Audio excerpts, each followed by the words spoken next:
흑암의 재앙과 그 다음에 이제 마지막 남은 것이 이제 장자의 죽음의 재앙이 남았죠. 이것은 물론 그 자체로도 재앙이지만 묵상하면서 이렇게 깨닫게 되는 것은 이때까지 하나님이 주신 수많은 기회들, 이제 순종하고 돌이킬 수 있는 기회를 주신 것에 대한 거부했을 때 최종적으로 오는 것이 바로 흑암이고, 그리고 더 나아가 죽음입니다. 영적으로 봤을 때 우리에게 어떻습니까? 하나님이 우리에게 끝까지 인내하시지만 그 끝까지 거부하는 자들을 향해서 어떤 결말이 주어지는가라고 하는 것을 저는 이 9번째 재앙과 10번째 재앙이 우리에게 보여주고 있다라고 생각을 합니다. 흑암 재앙은 애굽의 태양신 라에 대한 심판이죠. 라에 대한 심판입니다. 그리고 이제까지 하나님이 8번 바로 전까지가 이제 메뚜기 재앙인데, 메뚜기 재앙까지 8번이나 기회를 주셨잖아요. 그렇죠? 그랬는데 그 하나님의 경고와 재앙을 무시한 결과 주어지는 것입니다. 하나님에게 불순종한 인간의 영적인 상태를 우리에게 시각적으로 잘 보여주는 것이죠. 빛을 창조하신 빛 자체이신 하나님을 거부하고 떠나 있기 때문에 캄캄한 어두움 가운데 거할 수밖에 없는 것입니다. 그래서 성경에 이 지옥을 묘사하는 그 많은 것들이 있지만, 이미지가 있지만 그 중에 하나가 바로 캄캄함이라는 거예요. 캄캄함. 그래서 예수님도 뭐라고 하십니까? 바깥 어두운 데에서 슬피 울며 이를 갈미 있으리라 라고 말씀합니다. 어두운 거예요. 캄캄한 어두움. 태양으로부터 빛으로 차단된 생명체는 죽을 수밖에 없듯이 영혼의 빛이신 하나님으로부터 떠난 그 인간은 그 자체가 죽어 있는 것입니다. 그리고 눈에는 보이지 않지만, 육신의 눈으로는 보지 않지만 영혼의 눈으로 바라봤을 때는 이미 캄캄한 가운데 거해 있는 것입니다. 그래서 이 흑암의 재앙 다음에 장자의 죽음의 재앙이 있다는 것은 우연이 아니죠. 영적인 캄캄함 가운데 계속해서 머물러 있으면 결국은 영원한 죽음을 면할 수 없다라는 것을 우리에게 보여주는 것입니다. 에베소서 4장 18절 말씀에 이렇게 이야기합니다. 그들의 총명이 어두워지고 그들 가운데 있는 무지함과 그들의 마음이 굳어짐으로 말미암아 하나님의 생명에서 떠나 있도다. 하나님 없이 살아가는 사람의 영적인 상태는 총명이 어두워지는 것입니다. 캄캄한 가운데 거하는 것입니다. 자기는 모르지만 캄캄한 거예요. 하나님의 생명에서 떠나 있습니다. 인간은 자신의 생각대로 사는 것이 매우 지혜롭고 그것이 진정한 자유를 가져다 준다라고 생각을 하지만 실상은 그렇지 못합니다. 자유를 누리지 못해요. 하나의 예를 들어볼까요? 우리는 나의 자존심을 매우 중요하게 생각합니다. 나의 감정을 매우 중요하게 생각합니다. 그래서 내가 만약에 잘못했다 그러면 잘못을 용서를 구하거나, 또는 나에게 아주 심각한 위해를 끼친 사람을 용서하는 것을 그렇게 썩 즐겨하지 않습니다. 하지 않으려고 하죠. 그 결과 어떻습니까? 화평을 누리지 못하고 관계가 틀어진 채로 그렇게 살아가게 됩니다. 근데 나는 이렇게 대단한 사람이야, 나는 이렇게 강한 사람이야 라고 하는 것을 이렇게 드러내고 자랑하고 싶어 할지 모르지만, 그것으로 인해서 어떻게 됩니까? 그 자녀들이 그 모습을 본다라는 사실을 우리는 기억을 해야 됩니다. 그게 이제 되물림 되는 것이죠. 그래서 자녀들이 부모의 모습을 그대로 답습하게 되는 것입니다. 우리는 자녀들을 아주 끔찍하게 생각합니다.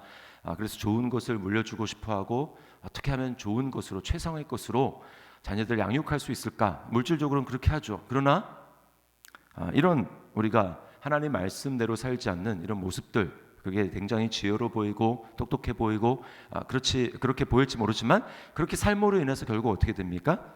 자녀들이 그 모습을 보면서 이렇게 답습하게 되는 것입니다.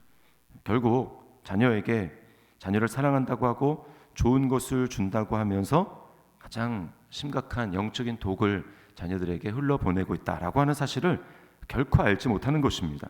이것이 스스로 지혜롭다고 생각하는 인간의 모습이에요. 그러면서 왜 이렇게 이 땅에 고통이 많은지, 왜 이렇게 내 삶에는 이렇게 풀리지 않는 문제가 많은지 그렇게 생각하게 되는 것입니다.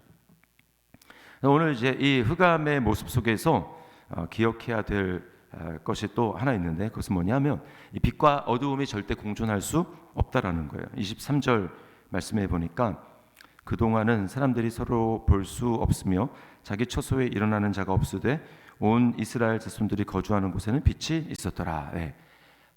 거주지가 분명하게 구분이 되듯이 빛과 어두움도 빛의 자녀인 이 이스라엘 자손들이 있는 그곳에는 빛이 있었고, 또 거부한 하나님의 말씀을 하나님을 거부한 애굽 사람들이 사는 곳에는 캄캄한 어둠이 있었다라는 것입니다. 이게 바로 마지막에 우편과 좌편이 갈라지듯이 하나님의 빛의 자녀들과 또 하나님을 거부한 어둠의 자녀들이 갈라지게 되는 것입니다. 절대 섞일 수가 없다라는 거예요. 천국과 지옥은 절대 공통분모가 있을 수가 없습니다. 섞일 수가 없습니다. 그래서 여기서 우리가 얻을 수 있는 영적인 교훈은 무엇입니까? 죄와 불법이 의와 그리고 함께 할 수 없다라는 것입니다. 의와 불법이 함께 할 수 없고, 그리스도와 벨리알이 함께 할 수 없고, 성도는 믿지 않는 사람과 절대로 영적으로 멍해를 같이 맬 수 없다라는 것입니다. 우리는 허물과 죄로 죽었었고 하나님의 생명에서 떠나서 영원히 바깥 어두운 곳에 거하며 거기서 슬피 울며 이를 갈 수밖에 없는 존재들이었죠. 우리가 하나님부터 떠나 있는 자들이었기 때문에, 본질상 진노의 자녀이었기 때문에 우리는 영적으로 죽어 있었기 때문에 영원한 죽음을 맞이할 그런 운명에 처해 있었습니다. 근데 우리가 은혜로 말미암아 구원을 받아서 빛 가운데로 들어오게 된 것입니다. 어떻게 이런 은혜가 우리에게 주어지게 됐습니까? 이게 바로 십자가의 은혜입니다. 십자가의 은혜. 빛이신 그리스도, 성경의 빛을 우리가 요한복음 요즘에 살펴보고 있지만 예수님을 나타내는 가장 강력한 이미지 중에 요한복음이 뭘 사용하고 있냐면 바로 빛이라는 거예요. 빛으로. 나를 따르는 자는 어두움 가운데 다니지 아니하며 생명의 빛을 얻으리라. 이것이 주님의 선언입니다. 맹인을 고쳐준 다음에 눈먼 그 사람을 고쳐준 다음에 주님이 하신 말씀이 바로 그거예요.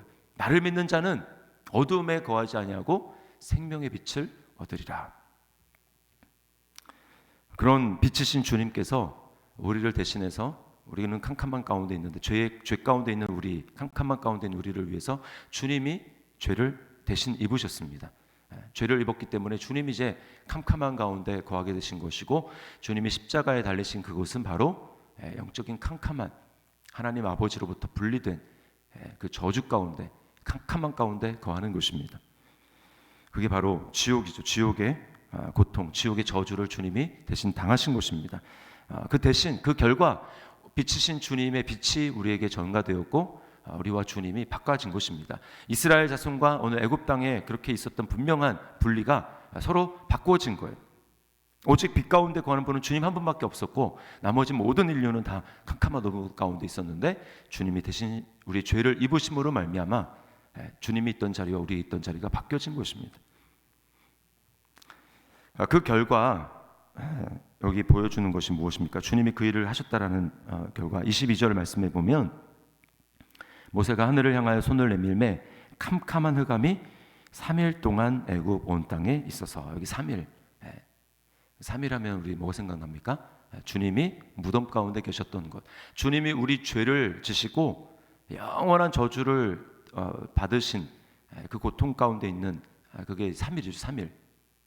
그러나 주님은 그 사망의 고통 가운데 매여 있을 수 없었고, 주님은 의로운 분이시기에 하나님께서 성령의 능력으로 예수 그리스도를 죽음에서, 무덤에서 부활시키신 것입니다. 그래서 우리는 이제 그리스도와 함께 연합한 자이기 때문에 더 이상 우리 또한 어두움 가운데 있지 아니하고 우리는 주님과 함께 빛 가운데 거하는 빛의 자녀가 된 거예요. 하나님을 아는 빛을 그리스도로 통하여서 우리 마음 가운데 비추어 주셨습니다. 그래서 우리는 하나님을 알고 하나님과 동행하는 삶을 사는 거예요.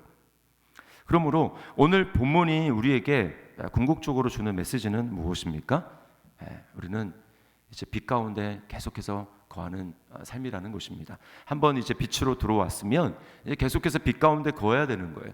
그러나 죄를 범하면 어떻게 됩니까? 죄는 어둠입니다.